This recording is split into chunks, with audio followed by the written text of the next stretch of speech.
You're listening to the micro version of the Savage Lovecast at savage.love. If you're stuck in a relationship quandary, or if you're looking for sexual harmony, well, there's nothing you can't ask on the Savage Lovecast. Two quick things before we get to the calls. First, stock up. That's been my advice since we learned last May that the Supreme Court was about to overturn Roe v. Wade. May 2nd, 2022. Less than a year ago. Seems like a decade ago. Last May 2nd, a draft of the majority decision, written by Samuel Alito and Dobbs v. Jackson Women's Health Organization, somehow got leaked. We still don't know who the leaker was. My money remains on Ginny Thomas in the library with the candlestick, surrounded by her billionaire buddies' Nazi memorabilia.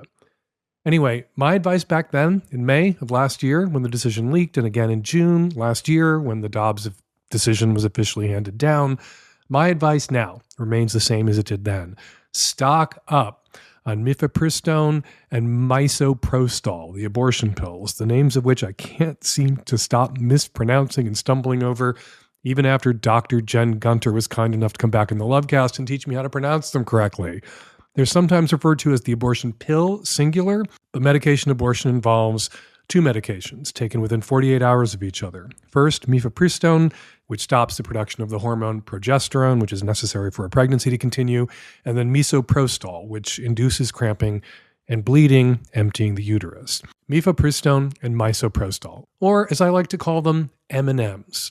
To spare myself the indignity of stumbling over the names of these medications each and every time I have to say them, and to spare you the pain of having to listen to me mispronounce them every single time. M&Ms. M&Ms have a 5-year shelf life, and you don't have to be pregnant to obtain them. Anyone can order them online, which I did through plancpills.org. You can too, and you should. You should have them on hand in your medicine cabinet in case you or one of your friends should ever need them, or in case your sister or your girlfriend or your niece should ever need them, or in case your trans brother or your trans nephew should ever need them, especially if you have friends and family in red states. These drugs are safe, effective, and they've been in use. They've been FDA approved for more than 20 years. There's a mountain of data attesting to their safety and effectiveness. M&Ms induce a miscarriage. In rare cases, less than 0.5%, according to the Guttmacher Institute, a woman might experience complications. Women need to know, particularly women in red states, that doctors and nurses cannot tell the difference between a miscarriage that occurred naturally and a miscarriage that was self-induced using M&Ms. If the highly unlikely should happen and you or your friend or your sister or your niece or your boyfriend or your nephew or your brother winds up in the ER after taking M&Ms, you don't have to disclose that you took M&Ms, and you shouldn't disclose it. Disclosure now in these United States, it's too risky. Anyway, that was my advice back then. Stock up. That advice still stands. Stock the fuck up. Order those pills today. Because while the anti-choice movement, the pro-forced birth movement, didn't seem to grasp a year ago that women could get abortions at home now, self-administer abortions at home now, using these medications, they were going to realize it sooner or later and go after these drugs, which is exactly what they eventually did. Anti-choice activists went judge shopping, venue shopping, and they found a judge in Texas, a Trump appointee. And that judge, as expected, ruled in favor of these anti-choice, pro-forced birth activists and ordered the FDA to pull mifepristone from the market nationwide. For more on this judge and just how obscene and fucked up this ruling is, go read Michelle Goldberg's April 8th column in the New York Times, The Hideous Resurrection of the Comstock Act, and Ruth Marcus's April 8th column in the Washington Post, The Worst Federal Judge in America Now Has a Name. It gets more complicated, of course, if you've been paying attention, which I assume you have, you're my listeners. Within days of that federal judge in Texas ordering the FDA to yank mifepristone, a federal judge in Washington state ordered the FDA to do no such thing, to keep it on the market. Conflicting rulings from two different federal courts. That means one thing. This case is headed back to the Supreme Court, whose conservative justices claimed, back when they overturned Roe v. Wade, that abortion, whether to ban it or legalize it or how to regulate it, that should be decided by state legislators not judges, by the people's elected representatives, not judges. Judge Kavanaugh, Brett Kavanaugh, also claimed in his concurring opinion in Dobbs that overturning Roe wasn't so bad because women in states where the procedure would be banned could travel to states where it wasn't banned because no state would attempt to do anything so draconian as regulate interstate travel to ban abortion care, which is exactly what the state of Idaho literally did last week, which is also going to land in front of the Supreme Court. So, to those disingenuous asshole conservative SCOTUS justices, I say, paraphrasing Sarah Palin, how's that Roe v. Dobbs v. stuff working out for you? And to everyone else, I say, again, stock up. M&Ms are still available despite the impression you may have gotten from news reports, and you should have them in your medicine cabinet. Get them now in case anyone you know might need them. That goes for all the gay uncles out there too. We're gay uncles. We keep our M&Ms on the shelf in the medicine cabinet right next to our prep. All right, just one other thing I wanted to talk about before we start the show today.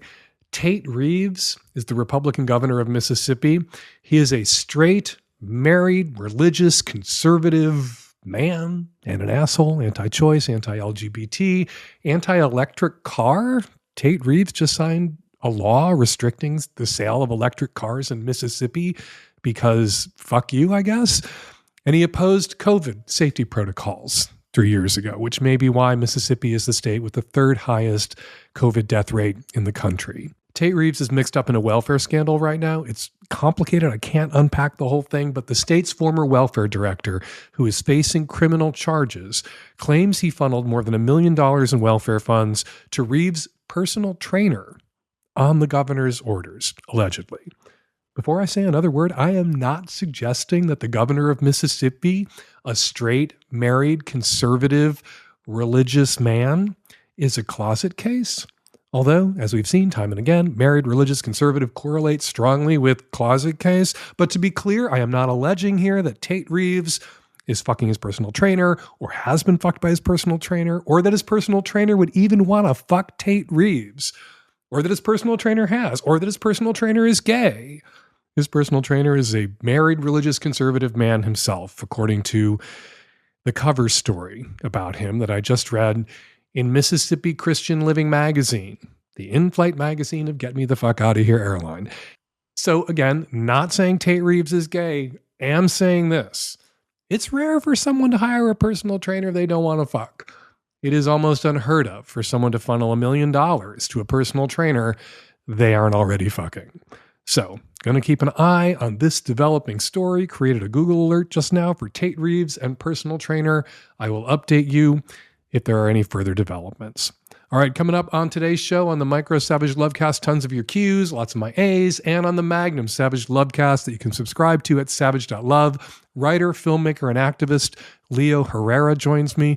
You may know him as Brown Gay Jesus. We talk about the term breeding, which is really popular among gay men right now in reference to anal sex. And we also talk about who owns the term mangina and so much more. It's a great conversation. If you're not already familiar with Leo's work, you're going to seek it out after you listen to my conversation with Leo today on the Magnum Savage Lovecast. This episode of the Savage Lovecast is brought to you by Talkspace, online therapy that makes it easy to get extra mental health support. For $100 off your first month, go to Talkspace.com and use the offer code SAVAGE. This episode of the Savage Lovecast is brought to you by Dipsea. Dipsea is an app full of hundreds of short, sexy audio stories designed by women for women. Get an extended 30-day free trial when you go to dipseastories.com/savage. Hi, Dan, Nancy, and the tech-savvy at-risk youth. My son was born 12 years ago, and we made a choice not to have him circumcised. And that has meant that there are things I don't know because I am circumcised. And we've had moments along the way where we learned about having him pull back his foreskin and clean himself in the shower, other things I haven't understood. And he's 12, and we're having more talks just occasionally about sex and sexuality.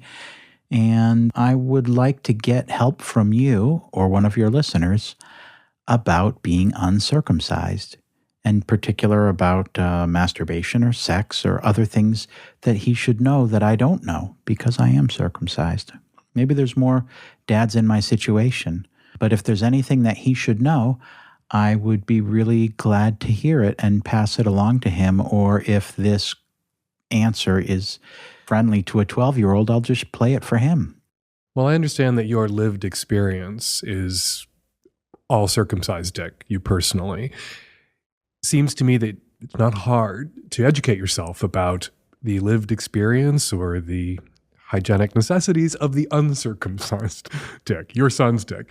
You've already told him the most important thing. You've already taught him the most important lessons, which is to pull his foreskin back, to roll it back when he is cleaning his dick. Not something that a kid can do early in life. The foreskin is attached to the glands for a period of time, but eventually it begins to roll back, and at that point needs to be cleaned. And you can trust a kid that you've raised right. If you can trust that kid to brush his teeth, if you can trust that kid to take a shower with some prompting, you can trust that kid to clean his own dick. Now, there are some health benefits to circumcision. They are minor. Somebody who is circumcised is a little less likely to contract certain kinds of sexually transmitted infections. If an uncircumcised male is a sub-Saharan African, he's at much greater risk of contracting, say, HIV. Not really a concern for boys in America, for kids in the West, as much of a concern. You should tell your son, once he becomes sexually active, he needs to clean himself. And you can proactively ask your son, do you have trouble rolling back your foreskin? Do you have a condition called phimosis, where your foreskin is tight and you can't roll it back far enough to expose the glands, or roll your foreskin back and forth over the head of your penis when you masturbate? Ugh, it's such a conversation to have with your kid. It's super awkward. But if you check with him and there's no problem with his foreskin, you don't really have to have this conversation for much longer. And you can trust that your kid will, if given information, access to the internet, the ability to Google himself, will take a healthy interest in his own dick, which means, Dad, you can step off a little bit. Here's how you clean it. Do you have this particular problem that a certain small percentage of uncircumcised men have that has to be addressed medically? If not, enjoy your intact, uncut dick. And we don't have to have this conversation, father to son, ever again. And I recently got a question about something else that comes up when dads and sons and circumcision. Is somebody really, a dad, really concerned about his son's dick not looking like his? I have never seen my dad's dick. I don't know if my dad's dick is polka dotted. I don't know how closely my dick resembles my dad's dick. It comes up when people are thinking about circumcision. It never comes up when you are living a life as a male child and then an adult male child of a adult male father. So if people could just let go of this, I want his dick to look like mine, unless you're sleeping with your son's girlfriend, which you shouldn't be doing, who's going to compare and contrast your dicks? How is this ever going to come up? Which is my way of begging you not to call me and bring it up anymore. Hey, Dan. I'm an uncircumcised guy, and I've noticed that when my partner does things with my dick, she kind of pulls my foreskin back further than I do, which is fine in the moment and isn't uncomfortable.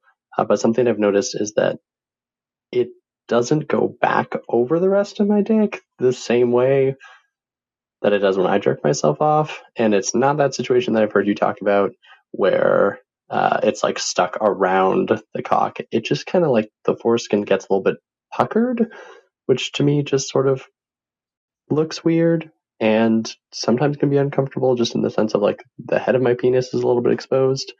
So I've just been trying to figure out how to quote unquote reset my foreskin afterwards, other than just waiting. Any thoughts? Yeah, here's my thought. Your girlfriend is injuring you.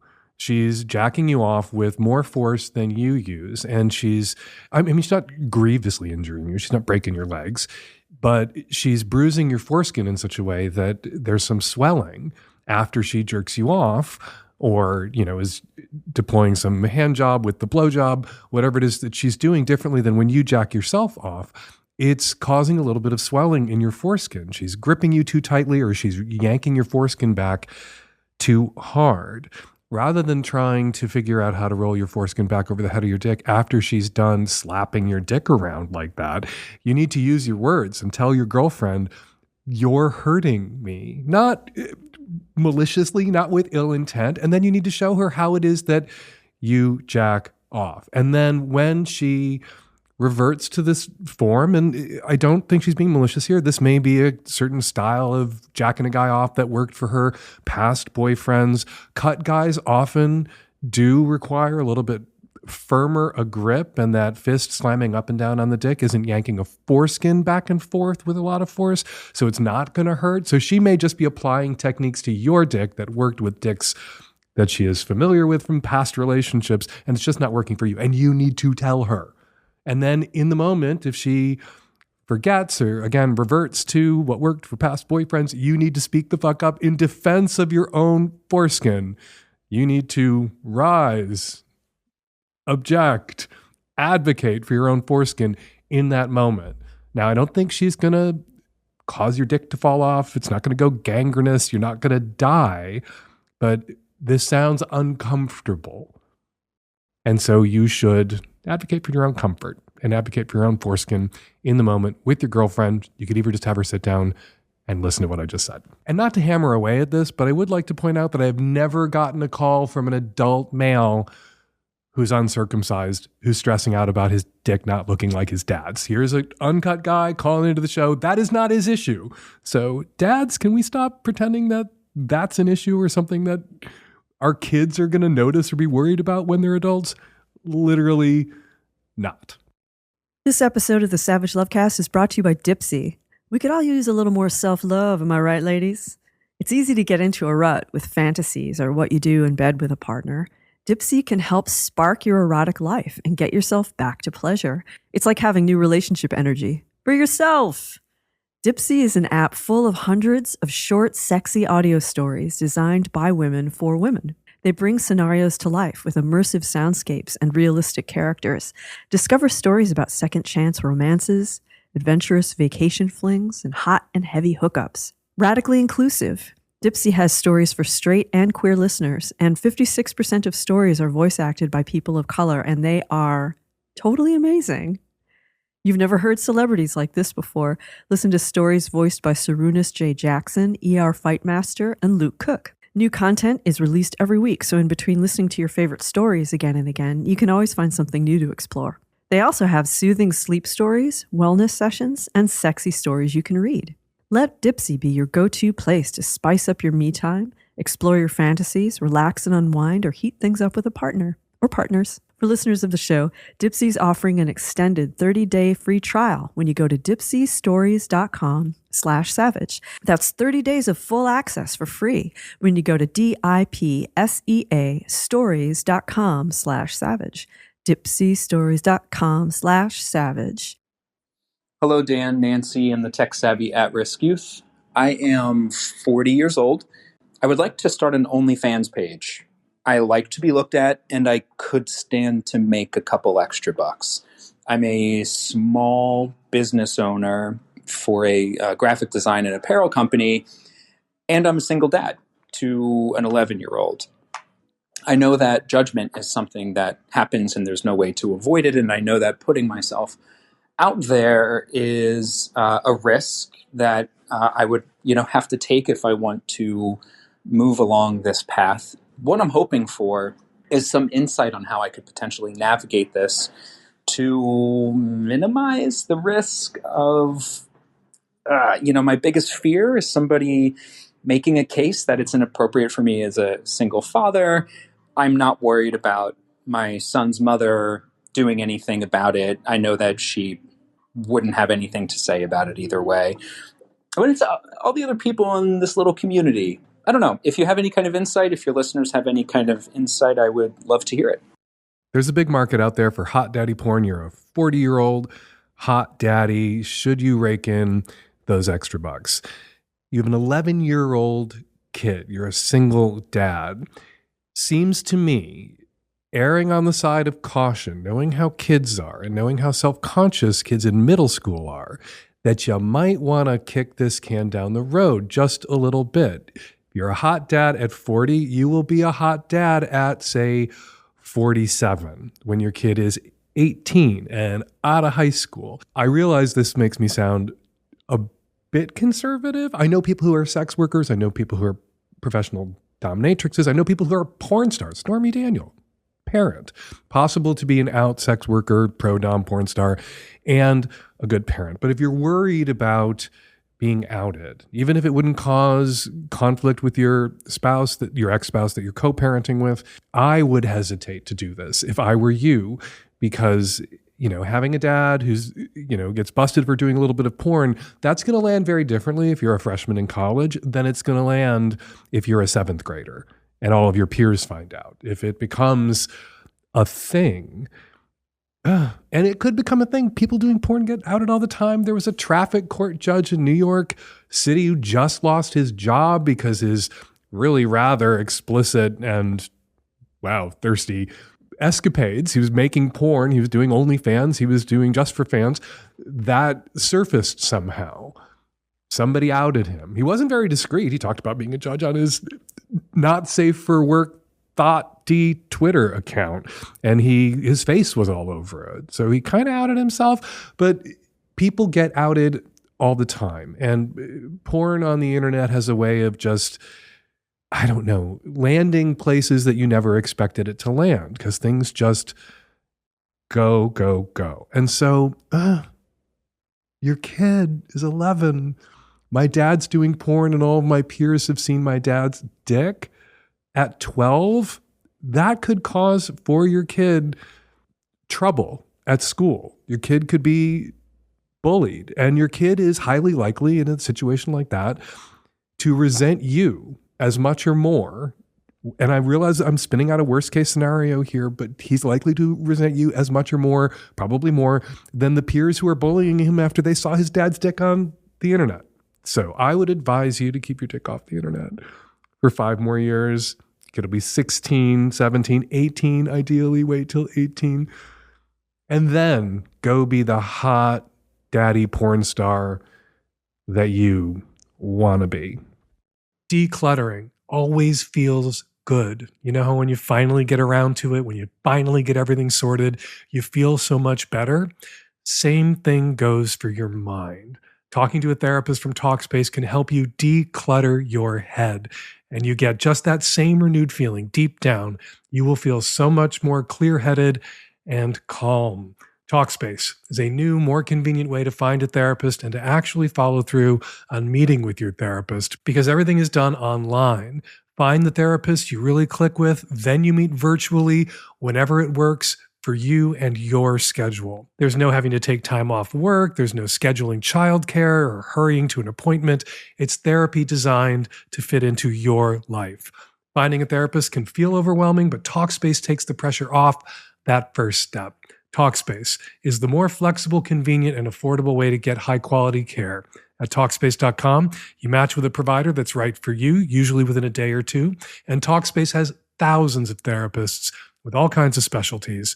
There's someone who's exactly right for you at Talkspace. And Talkspace makes it so easy for you both to connect. Talkspace is private, secure, affordable. When you've met your therapy goals or simply want to cancel, Talkspace has a simple cancellation process and will work with you to get a prorated refund for unused time if applicable. Talkspace is there for you to make your life better. Looking to renew and rejuvenate your life? Looking to declutter your mind? Look to Talkspace. And now get $100 off your first month when you go to Talkspace.com/savage to match with a dedicated therapist. Go to Talkspace.com/savage to get $100 off and match with your dedicated therapist now. Talkspace.com/savage. Hi, Dan and friends. I'm a cis woman in my mid-30s. For most of my life, I've only ever considered, and as far as I'm aware, been attracted to cis men. I was married to a man for over a decade until a few years ago, and for the first year or two after the divorce, I only dated cis men. Then, about a year ago, I started to be curious about dating cis women and non-binary folks in addition to continuing to date cis men. I was on a dating app at the time, and I decided to switch from seeing only men to seeing, quote, everyone, end quote. I hadn't been displaying my sexual orientation on dating apps, so I didn't have anything to update in that department, and I had no idea what I'd change it to anyway. I didn't and still don't feel a strong need to adopt a particular label. And instead, I'm just trying to focus on who I'm attracted to, regardless of their gender identity, and let that lead me. So when I changed to seeing everyone about a year ago, I matched with several women over a couple of months, and I ended up meeting 2 of them. One of them identified as bi, and she too had been married to a man before. And while I felt physically attracted to her and enjoyed the one date that we went on, I didn't feel a strong enough connection to see her again, and I didn't feel sexually attracted to her. The other woman identified as a lesbian, and she lived in a city that's about an hour from me. She had also been married to a man, and the reason she ended her marriage several years ago was that she came out. We scheduled a phone date, and it was awesome. I loved talking to her, and she's really cute, and we agreed we'd meet up in person the following weekend. But toward the end of the conversation, I ended up sharing with her that I hadn't been in a relationship or physically with a woman before.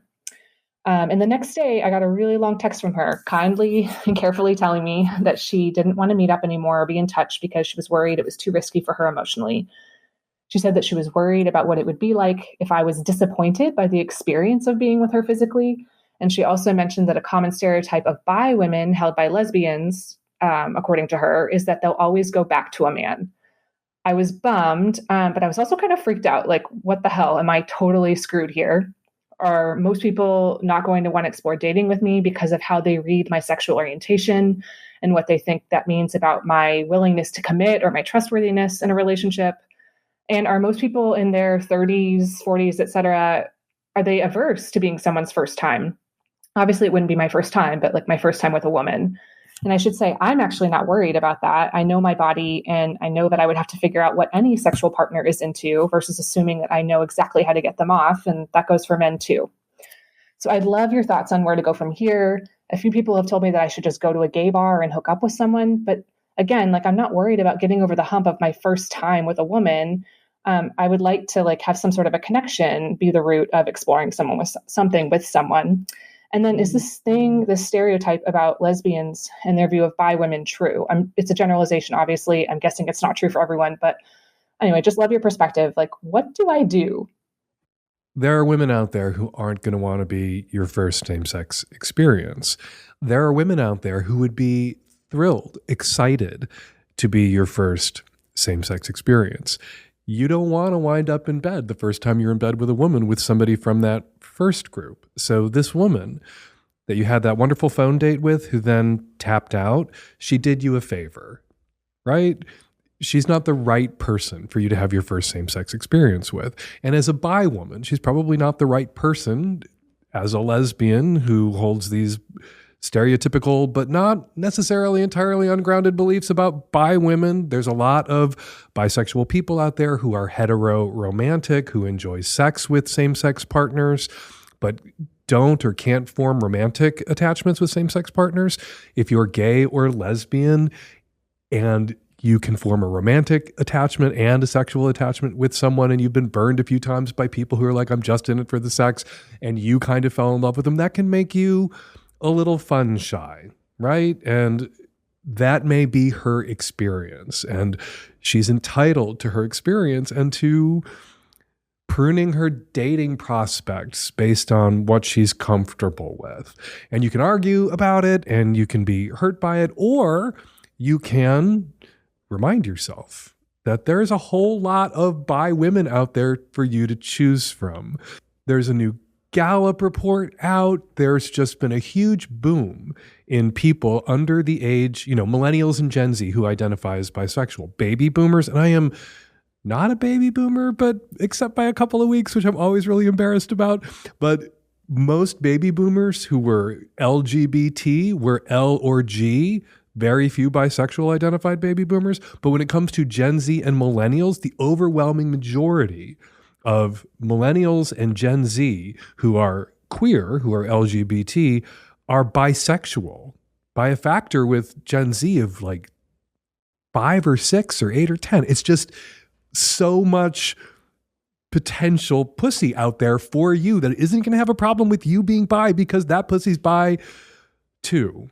So don't be too butthurt if you meet a lesbian who isn't psyched about dating a bi woman. You don't want to force yourself on that lesbian, and that lesbian isn't someone who's going to be the right person for you as your first or as your 40th, as your friend with benefits, because if you are bisexual and heteroromantic, it's just going to be sex, or as somebody that you could see yourself dating because you don't want to have to spend a whole lot of time dismantling that lesbian's biphobia, not your job. There's a lot of people out there who don't have experience and, who are virgins, whoever it is that they might want to sleep with, who have had no sexual partners and hold that information back or are worried they're going to be rejected for that reason. Good to be rejected for that reason. You want to be with somebody who is psyched and honored to be with you that first time and to show you a good time. Whatever your thing is, whether you're a virgin or you're just having your first crazy kink experience, you're trying fisting for the first time, you want to be with somebody who's sensitive to the needs, emotional, physical, of a first timer. Now, there are people out there who will attempt to exploit a first timer's naivete and inexperience. You got to watch out for them. You got to trust your gut. You got to do your screw diligence. But there are people out there who are really psyched and honored to be your first and really want you to have a good, fulfilling, rewarding first experience that leaves you excited about further experiences with them or with others. And you can figure out who those people are. Those people are trying to hustle you into bed to exploit your naivete and experience. And those people who are willing to really talk and really listen to you and are sensitive to who you are, where you're at. That's how you separate the trying to exploit your naivete and an experience from the person who wants it to go really well for you. Because the naivete and experience exploiters generally aren't going to make a large investment of time and emotional energy. Generally. And the ones who are psyched and want you to have a good experience will make that investment. They will take the time to talk to you about comfort, boundaries, limits, whatever, experiences, past experiences, your hopes, your dreams for pussy in the future, because they want it to go well. It's not a perfect fail-safe way to make that determination to separate the asshole chaff from the wonderful wheat, but it's pretty good. That plus trusting your gut can land you in bed with the person that you should be in bed with that first time.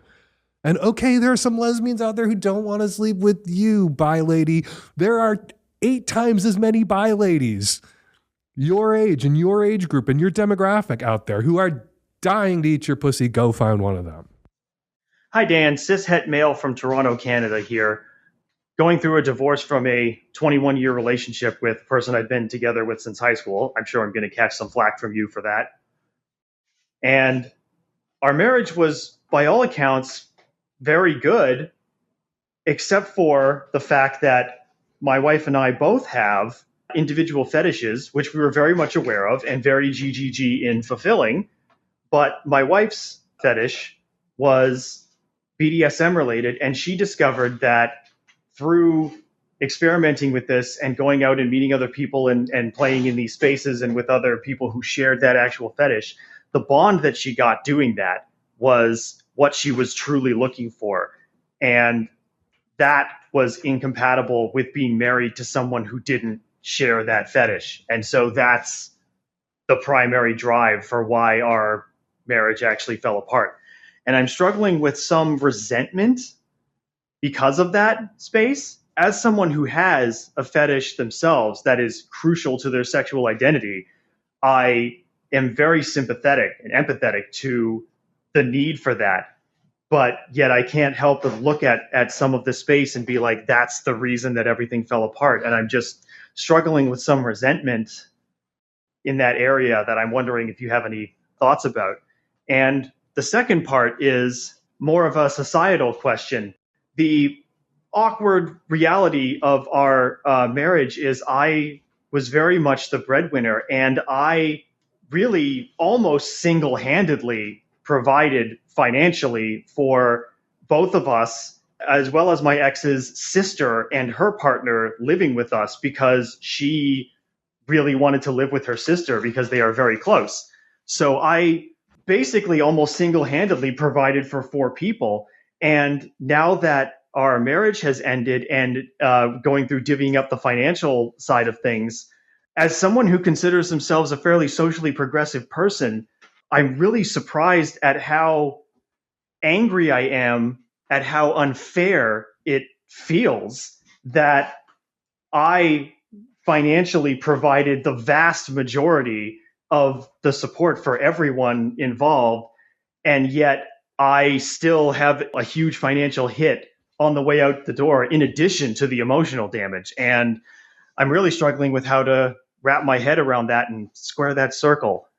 I think you're allowed to feel resentful. I don't think that you should frame these feelings of resentment that you're experiencing as a problem.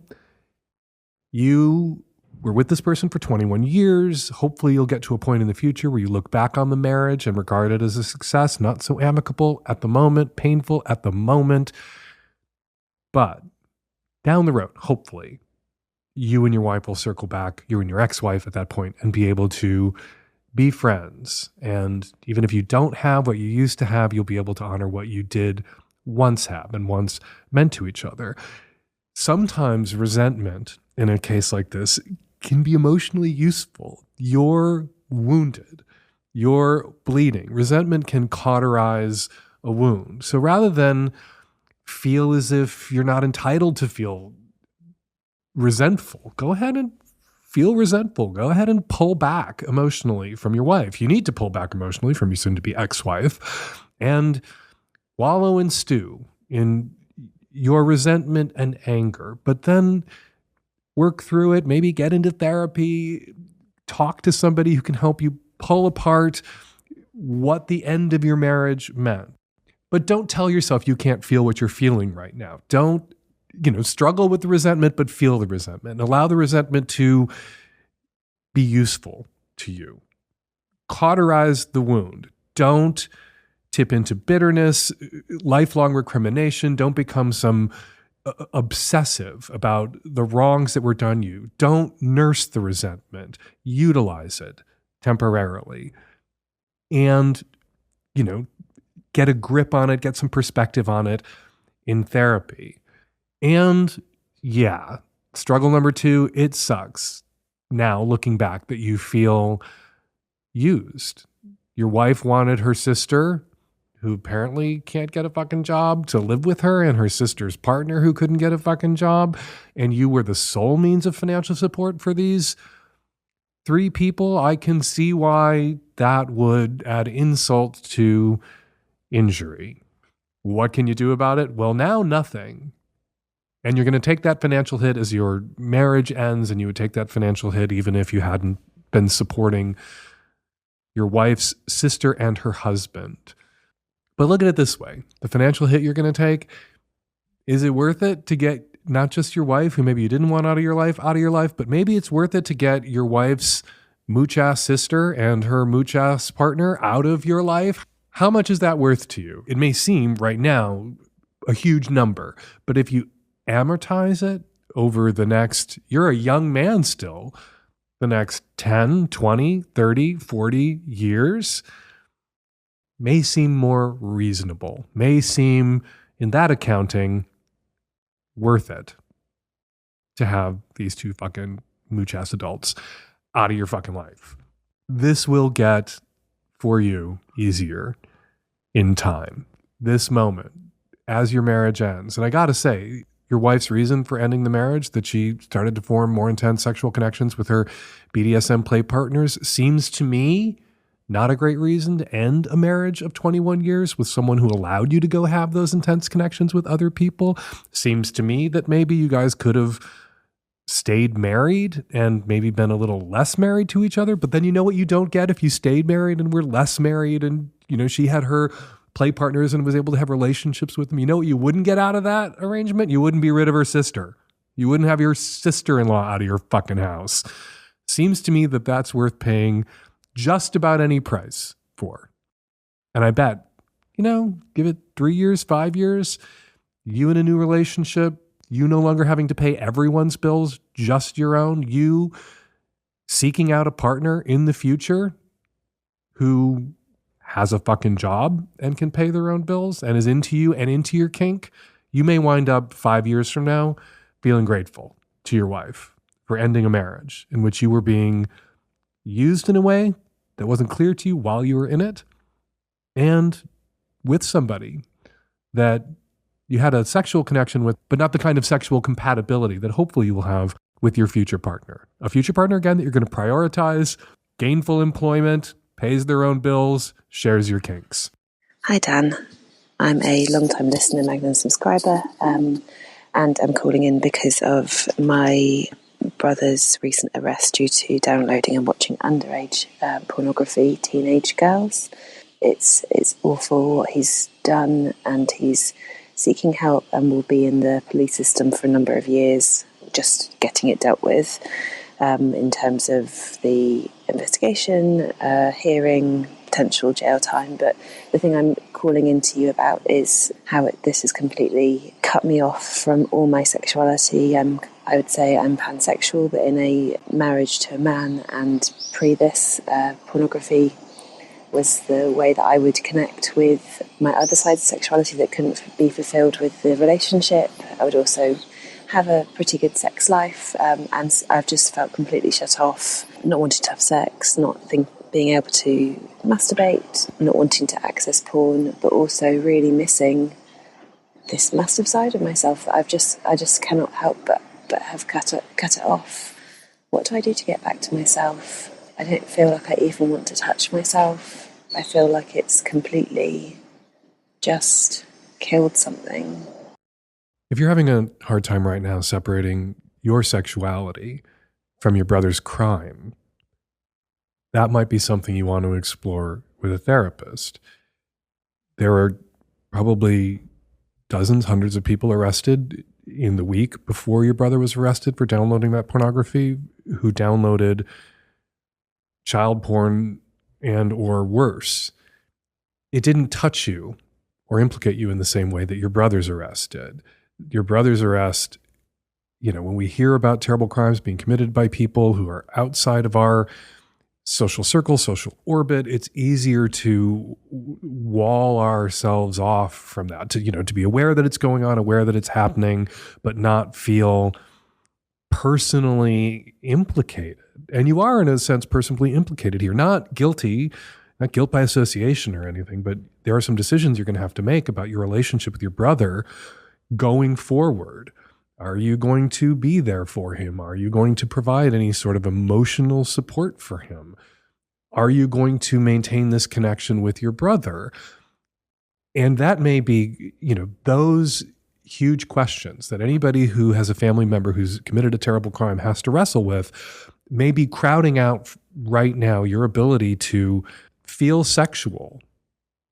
And even if your brother's crime wasn't a sexual crime, that could be true. If he'd done a terrible, horrible thing that wasn't sexual, that didn't involve harming minors by creating demand for more child porn, that got more kids raped, if he'd done something else that was terrible, it would probably be so all-consuming right now that you had a family member who was under arrest and being prosecuted that you might not feel very sexual, but you wouldn't then be linking it to the crime.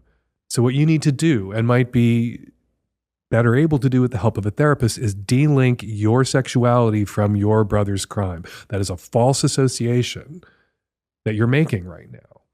They are not linked. Our sexual desires do not exist on a continuum where then other people's sexual desires or the sexual acts or crimes of people that we are related to who are in our lives or in our community somehow tarnish, touch, or implicate us and our sexual desires.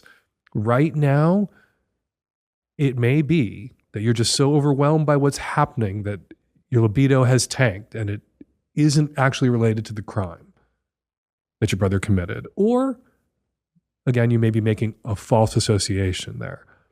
If it is just the overwhelming stress and horror of this moment, and that is suffocating your libido, in time your libido will revive. If you're making that false association, that is something you're going to have to work at actively and consciously delinking. And to do that work effectively and to do that work faster, you want to do that work with a therapist. Hey, Dan. I have a question based on my personal experience of sort of feelings after penetrative sex versus masturbation. I've just noticed that the day after sex with a woman, penetrative sex, I feel a lot calmer. I feel like a lot steadier. Just overall, I feel better, less great. Sex is great. But after masturbation, I feel like, the relief of that, but I don't feel the same kind of like soothing feeling afterwards. Just confusing to me, because to me it should be the same thing to my body, right? My body shouldn't know the difference, maybe? I don't know. So I'm curious if you or one of your experts have an explanation for why I just feel so much calmer, happier the day after sex, penetrative sex, than I do after masturbation. I'm sure there's some big hormonal blast that happens when you have partnered sex, some extra helping of the natural oxytocins that are released when you have sex with another person. But I mean, think about it. When you have a wank, when you drain your sack, you're just taking care of yourself. When you have partnered sex, when you're with somebody else, whether it's penetrative sex or not, whether there's PIV or not, you've connected with somebody. There were emotions there that were being stimulated, not just nerve endings. And then there's also the status. You got somebody chose you. You wanted to be with somebody and they wanted to be with you back. And that's a good feeling. That's very affirming of your sexual desirability. So yeah, of course you walk around the next day with a noticeable pep in your step that isn't there when you just had your millionth wank of your male life. Totally understandable. Doesn't mean that wanking made you feel bad. And I think you should stop comparing these feelings. You're only feeling, I think, a little bad about the feeling after you wank because you're comparing that feeling to the feeling after partnered sex and finding wanking wanting. Well, wanking is its own and separate thing. It meets a different need than partnered sex does. And it's probably never, although some people are really good at solo sex, really enjoy solo sex. I'm not shitting on people who opt for or prefer solo sex. I see you, you're valid, you're out there. But for most of us, and this isn't a value judgment, that more people prefer partnered sex. For most of us, partnered sex is fulfilling in a way. And the ripples of that sense of fulfillment last longer than the fulfillment that you may get from masturbation. So this is perfectly understandable.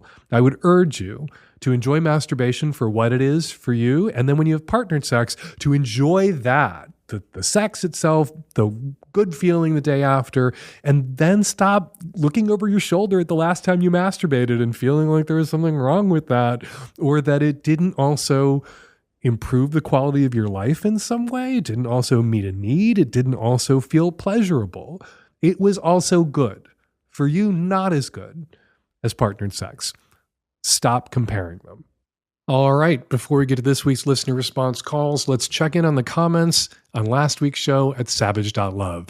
Says Ted, as a gun owner, I couldn't agree more with Dan's take on gun control. In my state, in order to get a deer hunting license, I had to take a lengthy class. Yet when I went to purchase a gun and ammo, it was largely a financial transaction. If we could just regulate firearms to the level of automobiles, that would be great. Completely agree, Ted. But whatever we're doing to regulate automobiles right now, it is not enough. Pedestrian deaths in the U.S. have reached their highest level in 40 years. I'm currently reading Carmageddon, How Cars Make Life Worse and What to Do About It by Daniel Knowles. He's going to be a guest on the next Sex and Politics. You don't have to read Carmageddon before you hear my conversation with Daniel Knowles, but you're invited to. I'm reading it now. It's as fascinating as it is depressing. Says KK, you said something to the first caller last week, Dan, that really rang true for me about being attracted to the masculinity or femininity in someone regardless of their gender identity. I gave up trying to define my sexuality many years ago, but the way you articulated this idea has given me something new to think about, Dan. Thanks. You're welcome, KK. And finally, via email from Paul. Years ago, Dan, a guy called about his fetish for straitjackets. You reassured this dude that his fetish, although niche, was not so unusual. What really stuck with me most was when you said, you don't pick your fetishes pick you. As a goofy, tattooed, tough-looking, but Cher-singing gay dude, your words gave me such courage, freedom, and the liberty, Dan, to be open about my straitjacket fetish. Paul goes on to say that he passed time during the pandemic creating a straitjacket-themed tarot card deck. He hand-painted all 78 cards. I checked them out at his website. They're really interesting. You can check them out at straitjackettarot.com. All right. Thanks to everyone who commented on the show this week at savage.love. Thanks for posting also to your own social media accounts about the Lovecast. We really appreciate your support, and we really appreciate how our listeners help spread the word about the Savage Lovecast. And now something else we appreciate week after week, listener response calls. Hi, I'm calling in response to episode 859, specifically the caller asking a question about their possibly asexual friend. I was a little annoyed with her question only because it didn't seem like her friend was asking for help. While I appreciated the conversation that you had with the sex therapist on the show, I also thought that you guys maybe should have told her that she needs to mind her own business. Like, if her friend is fine with that and wants to deal with it on her own, she doesn't need to do anything for her friend. And I think trying to push her friend to identify as something that she doesn't seem to agree with is really not right. So yeah, maybe tell your callers when they're asking things like that of their friends in the future, just tell them to mind their own business. Hi, Dan. This is a response to the gentleman who was trying to play spin the bottom with his partner at an orgy. I just wanted to say, dude, you're overthinking it. Like, it's an orgy. You don't need party games. It sounds entertaining as hell, but like Dan said, it would probably really go wrong. She'd be more concerned about just setting a good ambiance, music, lights, candles not too close to the bed, that sort of thing. And just make sure you invite a good group of people who's actually going to want to see each other naked, and things should go pretty well. Hi, Dan. This is in response to the caller in episode 859 about the hard, erect stripper nipples. And I'm wondering if maybe they are like that because of breast augmentation. I haven't had breast augmentation, but I've had a breast reduction. And when that happened, my boobs got smaller, but my nipples stayed the same size. And because my boobs are now perkier and firmer, my nipples point straight out. And it looks like I constantly have hard nipples. So that might be what's going on. And we're going to leave it there. Got a question for next week's Lovecast or something to say about something I said on this week's Lovecast?